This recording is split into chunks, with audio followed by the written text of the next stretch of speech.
기시다는 더 이상 총리의 자격이 없다.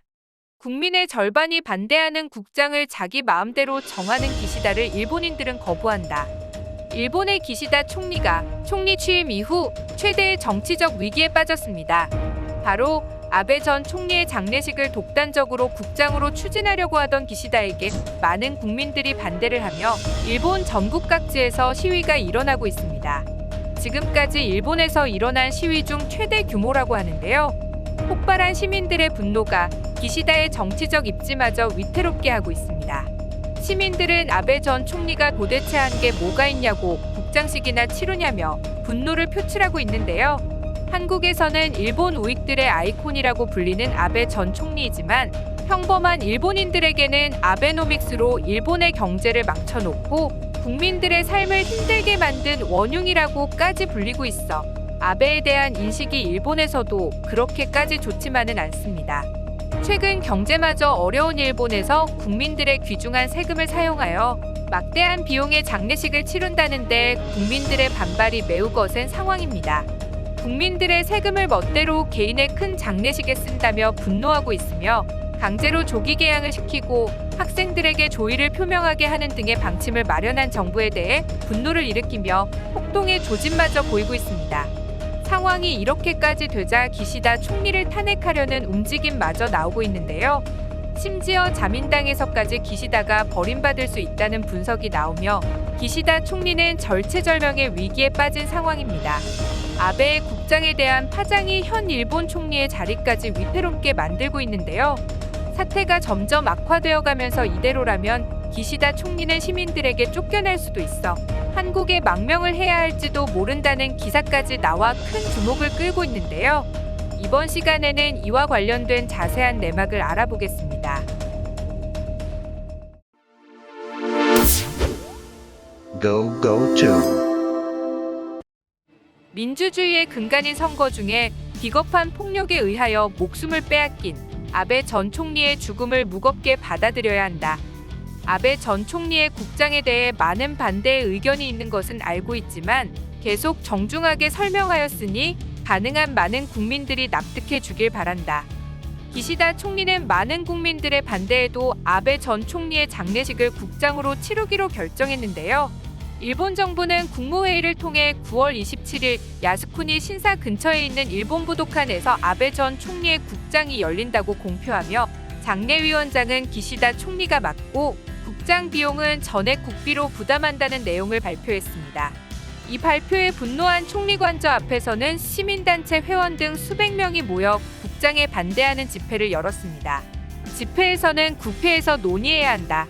조의를 사실상 강제하는 행위는 헌법 위반이다라는 등의 목소리가 나오며 많은 시민들의 반발에 부딪히며 기시다 총리는 크나큰 정치적인 위기에 놓였습니다. 이 같은 분위기가 된 것은 일본 내에서 아베 전 총리의 국장에 대한 여론이 바뀌었기 때문인데요. 7월까지만 해도 아베 총리의 죽음에 많은 일본인들이 안타까워했고 국장에 찬성하는 의견이 많았습니다. 이 같은 분위기에 기시다 총리는 국민들의 호응 속에 국장을 크게 열어 개헌을 단행하여 평화헌법을 개정하려는 움직임을 보인 것인데요. 하지만 불과 한 달 만에 일본 내의 여론이 완전히 뒤집어졌습니다. NHK가 실시한 여론조사에 따르면 지난 7월까지만 해도 정부의 국장 거행 방침에 찬성한다는 의견이 49%, 반대하는 의견이 38%였습니다. 불과 한 달 후인 8월에는 찬성이 36%, 반대가 50%로 국장에 반대하는 의견이 압도적으로 늘어나며 분위기가 반전이 되어버린 것인데요. 이 같은 여론조사 결과는 다른 언론 매체인 마이니치 신문이나 심지어 우익 언론인 산케이 신문에서의 여론조사 결과도 크게 다르지 않았습니다. 이같이 아베의 국장에 대한 국민 여론이 갑자기 뒤집어진 원인으로 크게 두 가지를 들 수 있는데, 첫 번째는 아베의 경제정책 실패로 인한 일본인들의 생활고가 힘들어졌기 때문이라는 분석들이 나오고 있습니다. 최근 들어 점점 일본 내의 경기가 나빠지면서 생활 물가는 오르는데 엔화의 가치는 떨어지는 등 일본 국민들이 체감할 정도로 경제가 나빠져 버렸죠. 그런데 이렇게 일본의 경제가 나빠진 원흉이 바로 아베 전 총리가 재임 시절 진행했던 아베노믹스가 원인이라는 분석들이 나오면서 아베가 도대체 살아생전 잘한 게 뭐가 있냐며 반발하는 분위기로 변하고 있는 것이죠. 그리고 국민들이 반발하게 된 결정적인 두 번째 원인이 바로 통일교 게이트입니다. 아베 신조 전 총리를 뒤에서 암살한 범인인 야마가미 데스야는 자신의 어머니를 세뇌시키고 집안을 망하게 만든 장본인인 통일교가 아베 총리와 연관되어 있다고 보고 범행을 결심했는데요. 범인은 아베뿐만이 아니라 아베의 외조부 기시 노부스케까지 통일교와 큰 유착관계를 가지고 있다고 보고 불만을 품고 범행을 실행했던 것입니다. 처음에는 대다수의 일본인들이 범인의 망상이라고 생각하고 있었지만 실제로 일본 정계와 통일교 간의 유착관계가 점점 드러나고 언론에 보도되면서 단순한 범인의 망상이 아닌 거대한 정치적 부패 사건이란 것이 부각되었는데요. 아베 총리 사망을 계기로 통일교와 자민당이 깊은 협력 관계라는 내용의 언론 보도가 연이어 나오며 난리가 났습니다. 일본 언론의 보도에 따르면 과거 통일교 교주였던 문선명이 미국에서 탈세 혐의로 체포되었을 때 당시 일본의 총리였던 기시 노부스케는 로널드 레이건 대통령에게 문선명을 선처해달라는 추서를 보냈었다는 기록이 남았는데요.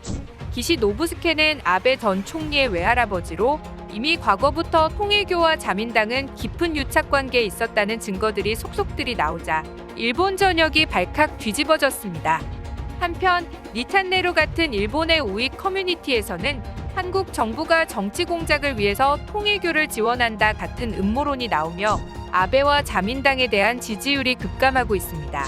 하지만 실제로는 한국 정부는 통일교에 대한 지원은커녕 통일교 자체가 한국에서는 사이비 종교 취급받으며 강하게 배척받고 있기 때문에 일본 우익들의 음모론은 그야말로 말도 안 되는 음모론일 뿐이죠. 다만 이런 여론의 분위기로 인해 일본 우익들의 아이돌이었던 아베가 이제는 우익들에게 마저 역적 취급을 받고 있는데요. 일본인들은 종교와 관련된 사회 문제에 민감한데 과거 일본 지하철 살인가스 사건으로 유명한 옹 진리교의 교주 아사하라 쇼코가 정계에 진출하려는 시도를 하다 무산된 이력이 있어 일본인들은 정치인들이 종교와 관련된 것에 대해 굉장히 예민하게 반응하고 있습니다. 아베에 대한 일본인들의 여론도 처음에는 정치를 잘했든 못했든 여부에 관계없이 일본을 위해 일했다는 이미지가 있어 아베의 국장에 호의적인 반응이 있었지만 지금의 여론은 한국의 종교인 통일교의 지원을 받았던 인물이라는 이미지로 바뀌고 있습니다. 일반인들과 우익들 쫓아 등을 돌려버린 것이죠. 이 같은 상황에 기시다 총리가 무리수를 두며 국장을 치르는 것에 대해 반대의 목소리가 더 많이 나오고 있는 상황이며 일본의 교수와 지식인들은 아베 전 총리의 국장이 사상과 양심의 자유를 보장하는 헌법에 위배된다며 취소를 요구하는 서명운동을 시작하기도 했습니다. 이 같은 상황에 기시다 총리의 입장도 위태롭게 되었는데요. 하나로 무려 24억 원에 달하는 예산을 국비로 충당하며 조기 개항을 결정하고 심지어 학생들에게 의무적으로 추모를 하게 하려던 기시다 총리의 결정에 각지에서 반발이 일어나며 사태가 심상치 않게 돌아가고 있습니다. 일본 최대의 야당인 이펀 민주당의 이즈미 대표는 기시다 총리가 졸속으로 결정한 국장에 대해 국민들의 많은 반대의 목소리를 기시다 정권은 완전히 무시하고 있다. 일본의 헌법을 무시하고 기준도 없는 이번 정부의 결정에 반대한다. 라고 전했으며 일본의 국민들은 코로나 대책도 제대로 못하는 주제에 지금 이런 쓸데없는 짓을 할 때냐? 아베는 정말 국장을 치러줄 정도의 인간인가? 국장을 치러줄 정도로 국민들의 마음에 남은 인망이 있는 것이냐? 일본 경제가 기울면서 그런 쓸데없는 것에 세금을 쓰는 의미를 모르겠다. 정권이 마음대로 결정했는데 납세자인 국민의 의견은 무시하는 것인가? 라는 등의 반응을 보였습니다. 계획대로라면 기시다 총리는 아베의 국장을 치르면서 애국심을 고취시킴과 동시에 평화헌법 개헌의 움직임을 진행하려는 계획을 세우고 있었습니다. 자민당의 다수의 정치인들이 통일교에 연관되어 있는 것으로 드러나 자민당의 지지율이 폭락하고 있는 현재 일본 내에서의 분위기가 폭동이 일어나기 직전에 전조도 있는 한편 자민당 내에서 기시다 총리에 대한 손절의 움직임도 보이고 있어 기시다 총리가 한국으로 망명을 선택해야 할 수도 있다는 보도가 나오고 있습니다. 일본의 언론 매체인 주간 문춘은 국민들과 당에서 고립되는 기시다라는 기사를 통해 독단적으로 아베의 국장을 치르려는 기시다가 일본 내에서 점점 고립되고 있으며 특히 통일교 게이트로 인해 자민당의 다수의 의원들이 통일교와 커넥션이 있다는 정황이 포착되었으며 기시다 총리도 예외는 아니다라고 전했습니다. 이 커넥션이 공식적으로 드러날 경우 기시다 총리의 정치 생명은 끝날 수도 있으며 일본 각지에서는 폭동이 일어날 수 있다고 전하며 이렇게 되면 상황은 수습할 수 없게 되고 기시다는 한국으로 망명을 갈 수밖에 없다고 전하기도 했습니다. 그만큼 현재 기시다와 아베에 대한 분위기가 심상치 않다는 것이죠. 이 같은 분위기에 결국 국기 개항과 학생들의 강제 조인은 하지 않겠다고 밝혔지만 국장의 강행 자체가 일본 내에서 지지를 잃고 있는 상황이 되자 아베의 국장에 참가하려던 다른 해외의 지도자들도 슬슬 발을 빼며 일본에 대한 손절의 움직임을 보이고 있습니다. 프랑스의 마크롱 대통령이 참가 불참 의사를 밝힌 것을 시작으로 많은 해외 지도자들이 일본의 국장의 참석을 취소할 것으로 관측되고 있는데요. 이는 현재 일본 정권의 분위기가 심상치 않기 때문에 이들과의 관련성을 최대한 배제하기 위한 조치로 분석되고 있습니다. 이번 아베의 죽음으로 촉발된 일본의 정치적 스캔들은 한국에서 보는 것보다 심각한 상황이며 이번 선거에서는 압승했지만 이 사건을 계기로 다음번 선거에서 자민당이 완전히 붕괴될 수 있다는 분석마저 나오고 있는데요. 이와는 정반대의 분석도 나오고 있습니다. 기왕 이렇게 국민들의 의견을 무시하기 시작한 자민당이 이 기회에 헌법을 완전히 개정해서 일본의 민주주의 제도 자체를 손보며 자민당 독재체제로 바꿔 과거 군국주의 시대처럼 아예 헌법 개정을 이뤄 군부 독재를 실시할 수도 있다는 가능성이 있다는 몇몇 전문가들의 의견도 나오고 있습니다. 이같이 된다면 일본은 과거 한국의 70에서 80년대 시절 정도의 모습과 비슷한 모습으로 변할 수 있다는 것인데요. 일본 정권의 행보가 어느 쪽이 되었던 간에 일본 국민들의 입장에서는 절대 좋은 결과로 이어지지는 않을 것으로 보여 일본인들의 앞날에 대한 걱정은 더욱더 커져만 가고 있습니다. 시청해주셔서 감사합니다. 구독과 좋아요는 양질의 컨텐츠를 만드는 힘이 됩니다.